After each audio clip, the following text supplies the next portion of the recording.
Vamos lá para mais um experimento de nosso projeto de ensino praticando a física. Vamos ver agora o experimento chamado Vai e Volta. Olha só, aqui o material. Nós vamos ver aqui um objeto que vai e volta. Nós vamos construir aqui um objeto que vai nos surpreender, né? Muito bem. E aí estamos dentro da mecânica. Será que um experimento sobre movimento dos corpos? E aí só relembrando, né?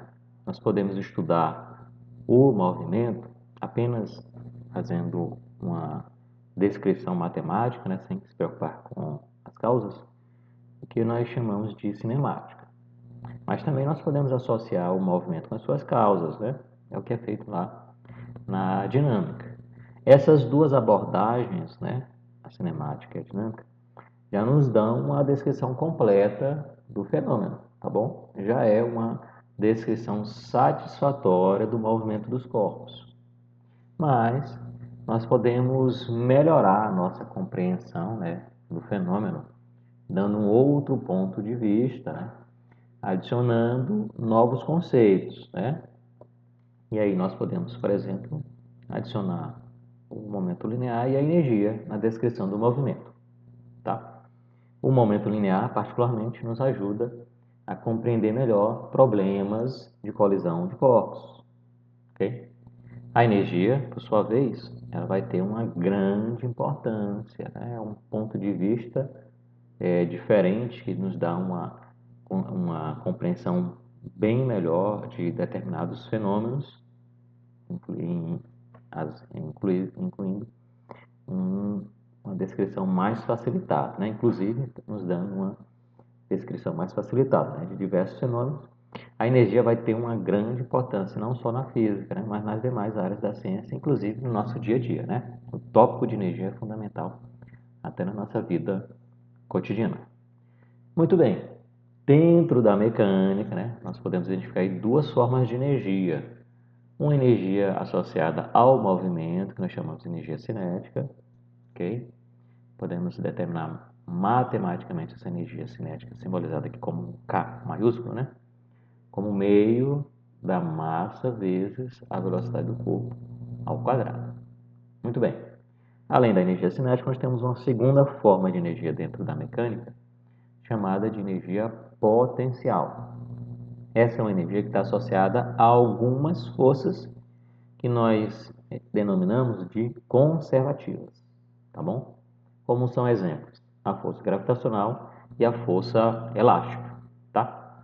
Particularmente para a força elástica, como é o caso de uma mola que está comprimida ou esticada, né? Nós temos um conteúdo de energia associado, podemos determinar assim, ó, meio de um K minúsculo, que significa a constante elástica, né? A elasticidade do objeto, vezes x ao quadrado, né? Quem é o x?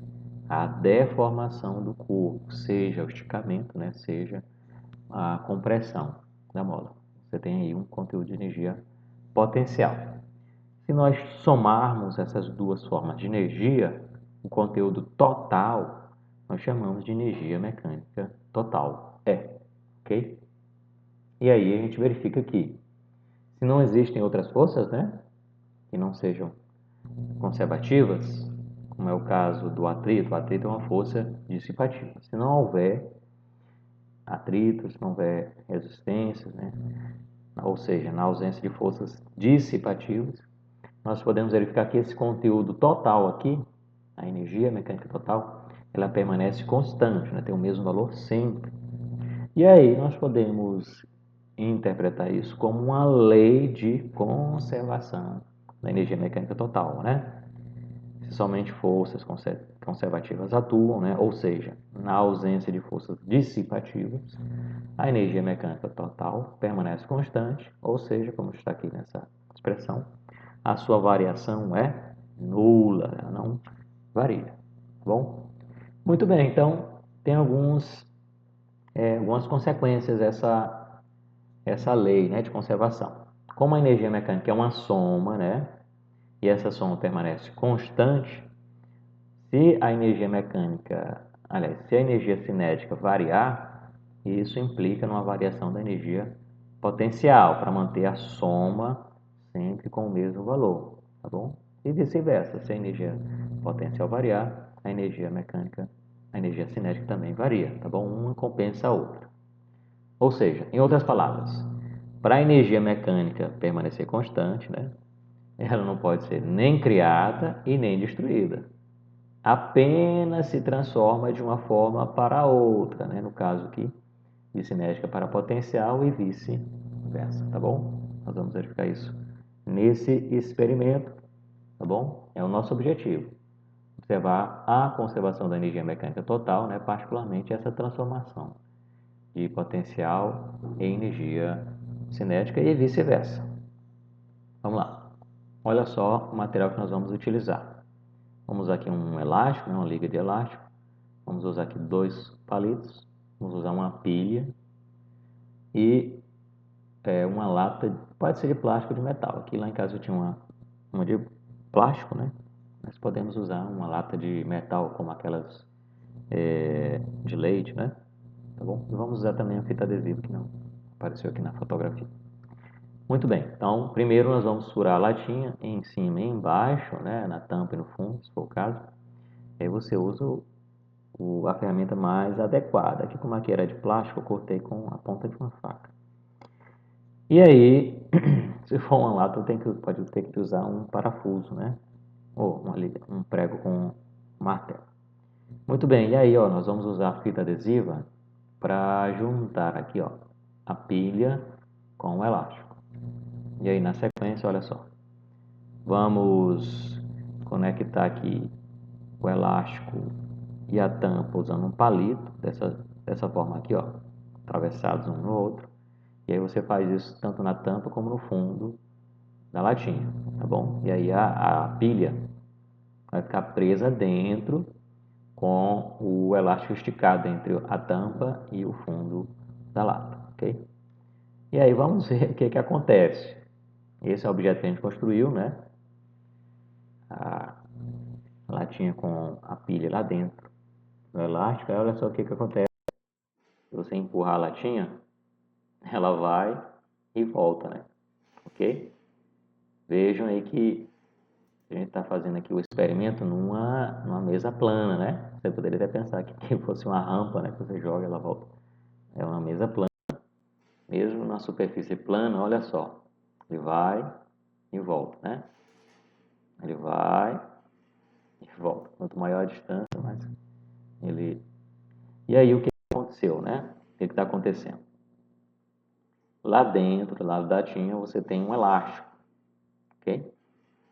Quando a latinha rola, né?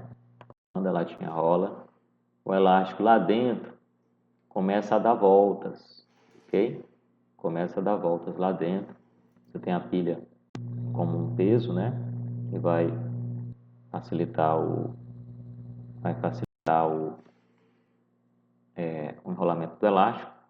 E aí, ó, depois que ele para, tá naquela posição final, né? Ele para, né? Ele vai parar lá. Quando ele para, vem aqui, o elástico está enrolado, tá bom? E aí o que vai acontecer? Ele vai desenrolar. E aí quando ele desenrola, ele vai desenrolar no sentido contrário, certo? Por isso que ela volta, né? Volta no sentido contrário. O elástico vai desenrolar no sentido contrário e ela volta. Bacana, né? Muito bem. E aí, como eu acabei de explicar, né? Quando a gente empurra a lata, você tem o elástico se enrolando, acumula energia potencial, olha só. E aí, essa energia potencial lá do elástico enrolado vai se converter em energia cinética, né? Quando ele para lá, você tem só energia potencial do elástico esticado, e aí ele desenrola e se torna novamente energia cinética. Muito bacana, né? Você tem energia cinética se transformando em potencial, quando enrola o elástico, e tem energia potencial se transformando em energia cinética, quando o elástico desenrola e ela volta a se mover. Bacana? E é isso, né? Comprovamos assim a conservação da energia mecânica total pela transformação de uma forma de energia em outra, né? No caso aí, energia potencial elástica em energia cinética do movimento da lata e vice-versa, né? Muito bem, todo esse conteúdo de mecânica, de energia, vocês podem comprovar lá no Young e Friedman, né, na coleção de física, ou na coleção do Halliday e Resnick, né, de física, ou ainda lá nessa excelente coleção lá do ensino médio, né, da Beatriz Alvarenga, né? Vamos lá, minha gente, praticar física.